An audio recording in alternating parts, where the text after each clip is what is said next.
దృశ్యం జీతూ జోసెఫ్ తీసినటువంటి ఒక మాస్టర్ పీస్గా చెప్పుకోవచ్చు. దృశ్యం ఫస్ట్ పార్ట్ ఎప్పుడైతే వచ్చిందో ఒక కామన్ మ్యాన్ ఒక సిస్టమ్కి ఎగైనెస్ట్గా, ఇంకా చెప్పాలంటే పోలీస్ వ్యవస్థకు ఎగైనెస్ట్గా ఎలా చాలా తెలివిగా తప్పించుకుని తన కుటుంబాన్ని సేవ్ చేసుకున్నాడు అన్నది జనాలతో చాలా ఎమోషనల్గా కనెక్ట్ అయినటువంటి సబ్జెక్ట్. మోరోవర్ ఆ ఫ్యామిలీని ఎస్టాబ్లిష్ చేయడంలో కానీ, ఎందుకంటే ఒక వ్యవస్థ ఇటువంటి మనుషులు ఎలా ఉంటారు, నేరస్తులు ఎటువంటి తప్పులు చేస్తారు అన్న దానికి ఎలా రియాక్ట్ అవ్వాలి, ఇదంతా కూడా ఒక ట్రైన్డ్ వ్యవస్థ మీద ఒక కామన్ మ్యాన్ చాలా తెలివిగా మైండ్ గేమ్ ఆడడం అనేది ఒక చాలా పెద్ద ఇంట్రెస్టింగ్ సబ్జెక్ట్. అందులోనూ జీతూ జోసెఫ్ ముఖ్యంగా సైకలాజికల్ థ్రిల్లర్స్ కానీ, ఎమోషనల్ థ్రిల్లర్స్ కానీ చాలా బాగా డిజైన్ చేస్తాడు కాబట్టి ఆ సినిమాతో తనకు ఆ పేరు వచ్చింది కాబట్టి అందరూ దృష్టి కూడా దృశ్యం మీదకి మళ్ళింది. దృశ్యం సెకండ్ పార్ట్ని కూడా అదే లెవెల్లో హిట్ చేశారు. ఆల్మోస్ట్ దృశ్యం ఫస్ట్ పార్ట్ అంతా స్థాయిలో లేకపోయినా ఇప్పుడు దృశ్యం 3 వచ్చింది. మరి దృశ్యం 3 ఎలా ఉందో ఈ రివ్యూలో చూద్దాం.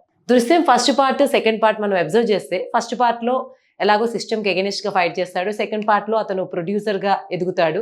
సో అక్కడ కూడా కోర్టు కేసు నుంచి క్లీన్ చిట్ వచ్చి బయటపడతాడు వరుణ్ హత్య కేసు విషయంలో. ఇక థర్డ్ పార్ట్లో వచ్చేసి దీన్ని కొంత సిస్టమ్ వర్సెస్ కామన్ మ్యాన్గా కాకుండా కొంత ఫ్యామిలీ థెరపీ సెషన్ లాగా, కొంత సైకలాజికల్ థెరపీ లాగా జీతూ జోసెఫ్ డిజైన్ చేసే ప్రయత్నం చేశాడు.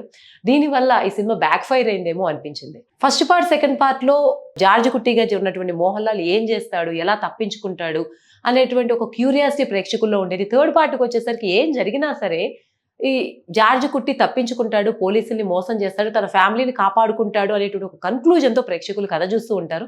కానీ దీంట్లో ట్విస్టులు లేవు. ఇక్కడ ఉన్నటువంటి ఈ స్టోరీ లైన్ మనం గమనిస్తే, తన పెద్ద కూతురికి పెళ్లి చేయాలనుకుంటాడు, ప్రొడ్యూసర్గా సక్సెస్ఫుల్ అవుతాడు. తన లైఫ్ స్టోరీ మీద ఏదైతే ఇన్సిడెంట్స్ జరిగాయో దాంతో ఒక సినిమా తీస్తాడు, అది బ్లాక్ బస్టర్ అవుతుంది. తర్వాత కూతురికి పెళ్లి చేయాలని ప్రయత్నిస్తున్న సందర్భంలో ఆ పెళ్లి సంబంధాలు చెడిపోతూ ఉంటాయి. ఎందుకు చెడిపోతాయని ఆలోచిస్తూ ఉంటాడు. ఒక పక్కన తన కొడుకు మరణంతో వరుణ్ తండ్రి ఎలా అయినా సరే ఇతని మీద ప్రతీకారం తీర్చుకోవాలనుకుంటాడు. సో అతను ఒక సస్పెండ్ అయిన ఆఫీసర్స్తో కలిసి వీళ్ళు ఒక పక్కన ఇతన్ని ఫాలో అయ్యి ఎలా అయినా పట్టుకోవాలని చెప్పేసి చూస్తూ ఉంటారు. ఇంకోవైపు ఎలాగో తన మైండ్ గేమ్ ఆడుతూ చూస్తూ ఉంటాడు. కానీ ఇదంతా జరుగుతున్నా సరే దీని మీద కన్నా కూడా జీతూ జోసెఫ్ దేని మీద ఫోకస్ చేశాడంటే, ఎలా ఇతను ఒక పెద్ద తప్పు చేసిన, ఇది తప్పని అతనికి తెలుసు, తన కుటుంబాన్ని కాపాడుకోవడానికే చేశాడు. సో దీన్ని ఎలా కాపాడుకోవాలి, తన కూతురికి ఒక నార్మల్ హ్యూమన్ లైఫ్ వస్తుందా లేదా, ఒక సాధారణ పెళ్లి చేసుకుని మామూలు అమ్మాయిలా జీవితం గడుపుతుందా లేదా అని ఒక తండ్రి పడేటువంటి బాధని, అతను లోపల ఆ భారాన్ని మోస్తున్నప్పుడు కలిగేటువంటి ఆ ఇంటెన్సిటీని ఆ ఎమోషన్ వైపు తీసుకెళ్లాడు తప్ప ఒక క్రైమ్ థ్రిల్లర్లో ఉండేటువంటి ఆ ఇంటెన్సిటీని మాత్రం ఈ సినిమా పట్టుకోలేకపోయింది. అప్పటికే ఫస్ట్ 2 పార్ట్స్ సెకండ్ పార్ట్స్ వల్ల ప్రేక్షకులు కనీసం థర్డ్ పార్ట్ ఇంకా బెటర్గా ఉంటుంది, సెకండ్ పార్ట్లో ఎక్కడో కొంచెం డిసప్పాయింట్ అయింది అనిపించింది, థర్డ్ పార్ట్ ఇంకా బెటర్గా ఉంటుందేమో అని ఎక్స్పెక్ట్ చేసినప్పటికీ ఫస్ట్ 2 పార్ట్స్ కన్నా కూడా ఇది ఒక థెరపీ సెషన్ లాగా అయిపోయి చాలా డిసప్పాయింట్ చేసిందని చెప్పుకోవచ్చు.